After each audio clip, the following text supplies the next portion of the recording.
Brother lads, welcome back to Cossy Podcast. My name is Cossy. Good morning, good afternoon, good evening, wherever you are in all parts of the world. Welcome back to the channel. Welcome back to a brand new video. Now, Thomas Partey has not traveled with Arsenal to the USA tour, and there are reports that he has agreed a deal with Alkalejeeh in Saudi Arabia. However, very close sources to the club are saying that he's not traveled to USA yet because he will join up with the side. There is no reason as to why he has not joined the side today. We're going to dive into some of the stories around Thomas Partey because it's kind of a frenzy. What's going on with Thomas Partey? I mean, today you have reports of him staying, definitely, and tomorrow you have reports of him definitely joining someone, some club in Saudi Arabia and some club in Italy, maybe Juve and all these other clubs. We're going to be diving into all the stories and my opinion on that deal. I think Thomas Partey will definitely leave. After Arsenal spending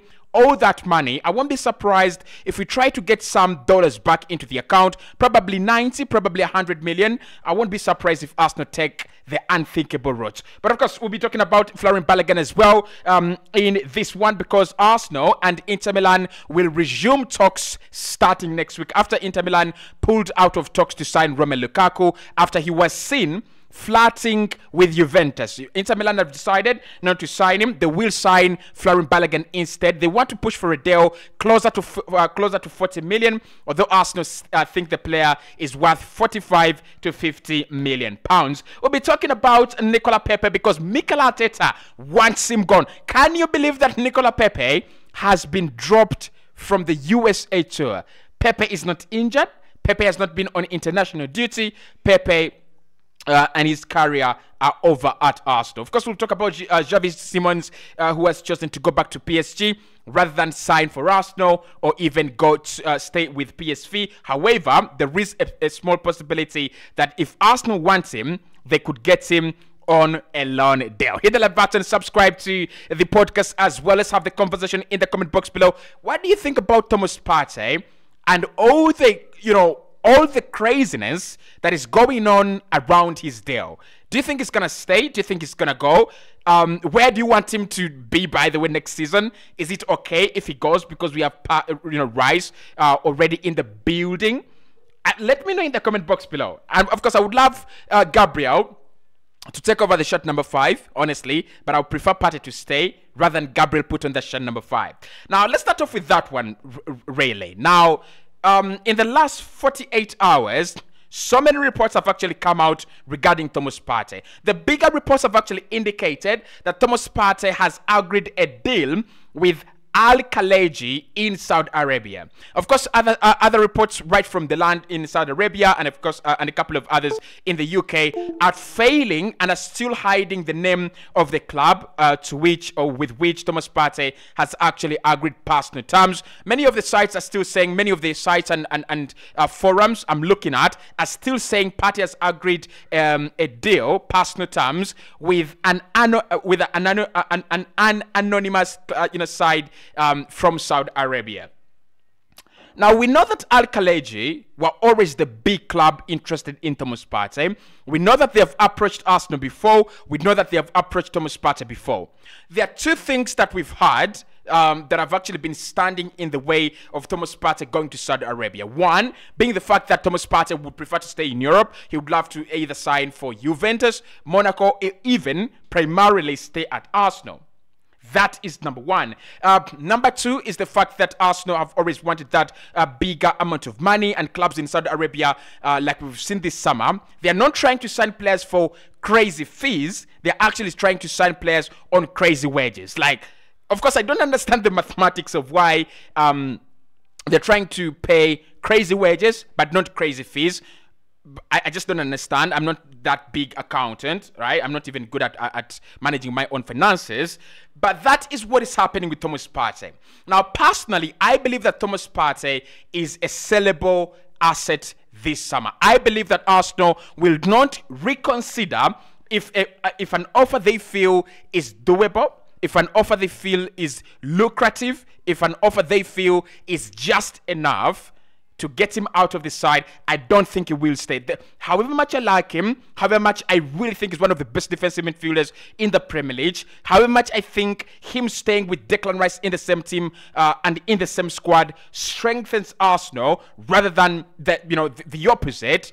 I think Arsenal have spent a lot of money and we will have to sell on some of our sellable assets. This is something that I think every big club have actually done over the years, maybe apart from Manchester United. Man United are the only club that have not been in a situation where they need to sell to balance the books. But yeah, of course, they've been affected by FFP recently, but they've said that it's COVID and all that.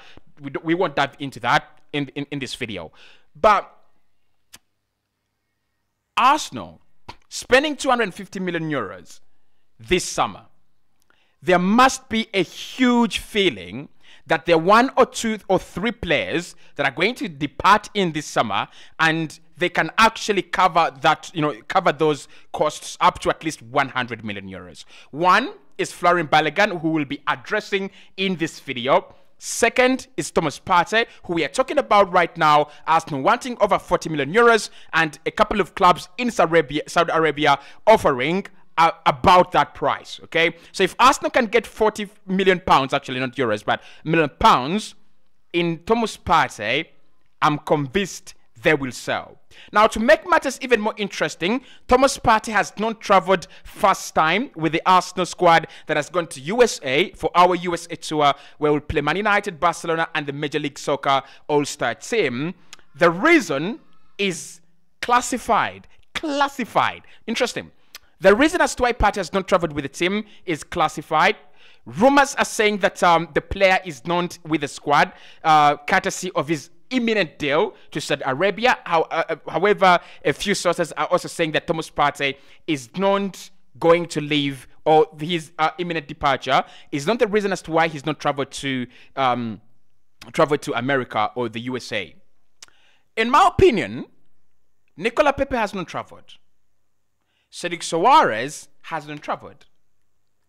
These are players that we know are definitely going to be leaving Arsenal, or should definitely have left already this summer.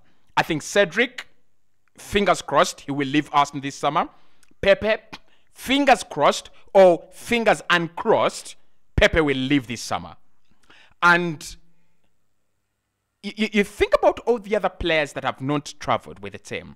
There is an explanation, right? Smith Rowe has that extra long holiday because he's been playing with the under-21s, which is really understandable, right? Fabio Vieira has traveled, recently had an injury, but he has traveled. I think Reece Nelson has an injury that he's nursing. That's why he's not traveled. Thomas Partey has been reported to be joining the team later. Why? No reason. He's the only player that actually, him, Cedric, and Pepe are the only players that have not traveled, and there is no explanation. So for me, I think Pepe is seen as a player who definitely won't be part of Arsenal next season.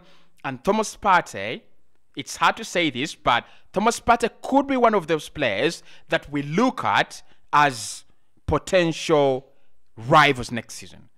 Like, I don't know if we play any club in Saudi Arabia. You never know what FIFA is gonna do under this crazy ownership or leadership. But I really think Thomas Partey is going to leave. That is where I stand. There was a lot of talk that he was gonna stay, and I bought into it. I still have like 10% of my heart believing that he will stay, but it's gonna be very, very hard. It's going to be hard for him to stay at Arsenal. Now, Florian Balogun as well. Of course, Balogun has traveled with the team to the USA. Balogun is going to be leaving Arsenal this summer. Like, there is no question about that. The question is when and where. So next week, according to Fabrizio Romano, Inter Milan will pounce on the deal to sign Florian Balogun. Talks will accelerate between Arsenal and Inter Milan after Inter Milan pulling out of the race to sign Romelu Lukaku, who has had flattering and flirting with Juventus. So their priority, I think, this summer was Romelu Lukaku. They wanted to get him, I think, around 30 million euros. That's what they were willing to pay. However, the player is having mixed loyalties, right? He's talking to Juve and talking to Inter Milan as well. So Inter Milan have actually pulled out of the race to sign Romelu Lukaku, and now they're focusing on Florian Balogun. My only fear with Inter is that they're such a huge club. So we might not be able to bully them into having a sell-on clause or having a release clause, or not really a release clause, but having a buyback clause into his contract. Like, they're such a massive club. They're such a massive establishment. I don't think they will pay 40 million and above and then have a buyback clause. Like, that is crazy, okay? But I think Florian Balogun is one player to watch for the future. He's going to be a massive star. He's going to be a big, big star. I look at him and I look at the profile of players that have actually exploded over the recent years. Osimhen, very, very similar to Balogun. Elie Wahi at Montpellier, very similar to Florian Balogun. Jonathan David. And there's so many players that have actually become pivots for their clubs as strikers, and I think it's much better than them. Arsenal making a huge mistake, there's no question here, but we've decided to bite the bullet. We've decided to go huge on investment in young players with experience, players that can drive us to win the league. So definitely we have to make some sacrifices. It happens all the time, and I don't think we are traumatized by selling our players. I think something that we are really used to now. Like a couple of years ago, we were the biggest selling club in England. Like, we could sell every top talent we had. But I think with Florian Balogun, I do have something that tells me he's gonna be a big project at some point in time, and Arsenal will regret this one. Like, we regret selling Serge Gnabry at some point in time. I think we will regret selling Florian Balogun. But at the moment, there are no options. He doesn't have any options. If you tell him to stay at Arsenal right now, he'll say, no, I don't want to stay. I don't want to be a number 2 and number 3. I can't be a number 3 to Edin Nketiah. That's why you people, that's what the club looks at me, you know, as. They look at me as a number 3 to Edin Nketiah. I don't want to be a second to Gabriel Jesus because I won't get the game time that I deserve. So it's better I move on a permanent. And it's a bad one. It's a bad move. Like, I would rather sell Eddie for 40, 45 million because Eddie has proven in the Premier League. So Eddie can definitely have that price tag. We can get that good money out of Eddie and then keep Florian Balogun. But I don't think the player is going to retaliate. I don't think he's going to go back on his words. He's decided to go, and that is what is going to happen. Now, in the other departures is Charlie Patino. Charlie Patino is another player that we've talked about on this channel for quite some time. I actually did a video that was, I think, last season. And I said that he might be the new Fabregas. His understanding and investigation of space was absolutely fine. Ball progression was good. Key passes were nice. And I said maybe Arsenal have just found themselves the new little Fabregas. However, Charlie Patino, just like Florian Balogun, has also told Arsenal that it's either I'm going to be integrated into the squad, play an important major role, or I'm going to be leaving. At this point in time, it's very hard to make demands as a player at Arsenal. It's very hard. You look at players like Fabio Vieira, technically gifted, very talented, very young, very flexible, very versatile, and he's not even making any demands, right? So if you're Charlie Patino and you have Odegaard ahead of you, Kai Havertz ahead of you, Emile Smith-Rowe ahead of you, Declan Rice ahead of you, and Fabio Vieira ahead of you, it's much better you either accept to go out on loan and develop further, or you take the route that he has actually taken and live on a permanent. So Charlie Patino is another player that has not traveled with the team to USA. Rumors are that a permanent move away from the club is actually very close and very, very imminent. Another player that really hurts me to go. I like Charlie Patino. You know, I like those little magicians, those players that are not huge. Bernardo Silva, Fabio Vieira, Charlie Patino. You know, those small players that just allow the ball to roll without rolling it. I just love them, but it's never going to happen, is it? He's not going to be an Arsenal player again, is he? He's not. Okay. Xavi Simons has decided to go back to PSG after he allowed Paris Saint-Germain to trigger his release clause of around 6 million euros this summer. He's decided to go back to PSG and leave PSV Eindhoven. So he's left PSV Eindhoven to go back to Paris Saint-Germain. And Arsenal have been really big admirers, but I never thought that there was anything advancing on this one. I don't think it was anywhere close. It was always about if the player decides to leave PSG and PSV, then Arsenal maybe could see it as an opportunity to pounce and get him for around 10-12 million euros. But Xavi Simons has actually gone back to PSG, and there will be an opportunity for him to leave on another loan deal, especially in the summer, if Kylian Mbappe and Neymar both stay at PSG. I don't see Arsenal enter that crap. Like I just don't. Mikel Arteta wants Pepe gone. Nicola Pepe and his career are over at Arsenal. I'm going to do a video about outgoings, but the fact that Pepe has been dropped from the tour, that is to give you time to look for a good club and further your career. You're no longer part of the Arsenal project. I want to know your thoughts on Nicola Pepe. I really, really do. Let me know in the comment box below.